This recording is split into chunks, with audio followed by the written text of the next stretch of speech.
Dalam gelapnya malam, di sudut dunia yang jarang tersentuh teknologi dan modernitas, masih ada tempat-tempat yang menyimpan rahasia kelam. Rahasia yang tidak tercatat dalam sejarah, tidak dibicarakan dalam pelajaran sekolah, tapi hidup dalam bisikan, mitos, dan mimpi buruk. Salah satunya adalah Desa Girilaya, desa yang seolah terputus dari zaman dan menjadi panggung bagi kekuatan tak kasat mata untuk menuntut janji yang pernah dibuat oleh manusia. Ini adalah kisah tentang perjanjian kuno, warisan berdarah, dan seorang wanita yang menjadi korban dari dosa yang bukan ia lakukan. Ini adalah kisah utusan iblis.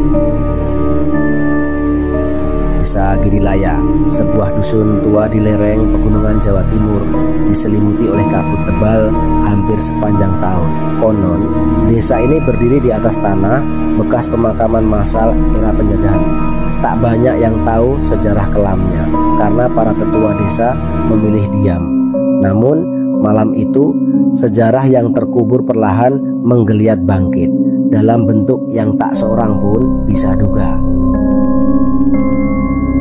Bu Lastri tinggal seorang diri di rumah warisan orang tuanya. Suaminya telah lama meninggal dan satu-satunya anaknya, Tono, baru saja meninggal dunia 3 hari lalu.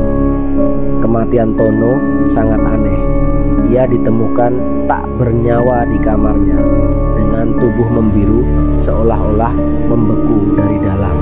Tidak ada luka, tidak ada tanda kekerasan, namun matanya terbuka lebar dengan sorot ketakutan yang sulit dijelaskan.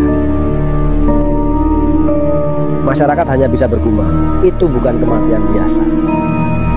Sejak malam pertama setelah pemakaman, kejadian-kejadian aneh mulai terjadi di rumah Bu Lastri. Lampu yang menyala sendiri, suara langkah kaki di atap rumah, padahal tidak ada siapapun, dan suara tangis bayi dari dapur setiap pukul 3 dini hari. Suatu malam, Bu Lastri melihat sosok Tono di cermin ruang tamu. Bukan bayangan biasa, tapi pantulan anaknya sedang duduk termenung dengan tubuh yang mulai membusuk. Ia menggosok matanya, mencoba memastikan apa yang dilihatnya benar. Namun ketika menoleh ke belakang, tidak ada siapa-siapa. Ketakutan mulai menggerogoti kewarasannya. Ia memutuskan menghubungi Pak RT dan meminta bantuan seorang ustaz yang dikenal di daerah seberang, Ustadz Fakih. Ustaz ini dikenal memiliki kemampuan spiritual tinggi dan pernah menangani berbagai kasus kesurupan dan rumah angker.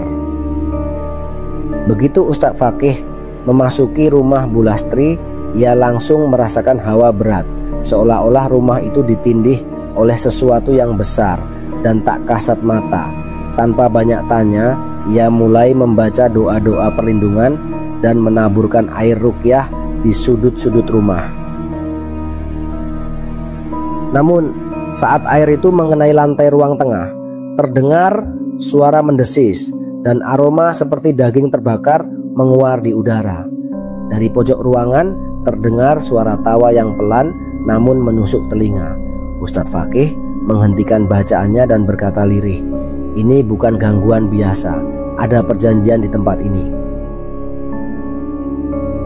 Lewat proses ruqyah dan penggalian informasi dari Bu Lastri, terungkap bahwa ayahnya, Mbah Wiryo, pernah melakukan pesugihan puluhan tahun lalu.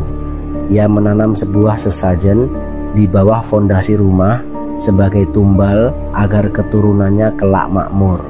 Namun perjanjian itu memiliki syarat yang kelam. Setiap keturunan keempat akan menjadi milik sang pemberi kekayaan.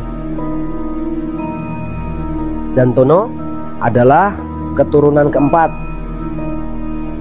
Ternyata kematian Tono adalah bentuk penjemputan yang halus. Namun karena jiwa Tono tidak sepenuhnya diterima oleh entitas gaib itu, kini makhluk itu datang sendiri, menuntut tumbal yang sesungguhnya. Ustadz Fakih memutuskan untuk melakukan ruqyah besar di malam Jumat Kliwon. ia membawa 2 santrinya serta perlengkapan lengkap, air zam-zam, ayat-ayat Al-Quran, dan segenggam tanah dari pemakaman umum desa. Begitu prosesi dimulai, rumah itu bergetar, cermin-cermin pecah, api lilin membesar, dan dari plafon darah menetes seperti gerimis. Bu Lastri tiba-tiba menjerit dan tubuhnya melayang ke udara. Suara parau keluar dari mulutnya. "Aku utusan, perjanjian telah dibuat, kami datang menjemput." Santri Ustadz Fakih pingsan seketika. Ustadz tetap membaca ayat kursi. Suaranya menggetarkan ruangan. Namun kekuatan dari entitas itu terlalu besar. Tubuh Bu Lastri melayang tinggi, lalu jatuh keras. Ketika debu mengendap, ia telah lenyap. Yang tertinggal hanyalah cap tangan terbakar di lantai dan secarik kain kafan dengan darah bertuliskan aksara Arab kuno. Desa Grilaya menjadi sepi. Tak ada yang berani mendekat ke rumah Bu Lastri. Rumah itu terbakar keesokan harinya, entah bagaimana. Tapi bahkan api pemadam pun tak mampu memadamkannya. Seolah rumah itu dibakar dari dalam oleh sesuatu yang bukan dari dunia ini.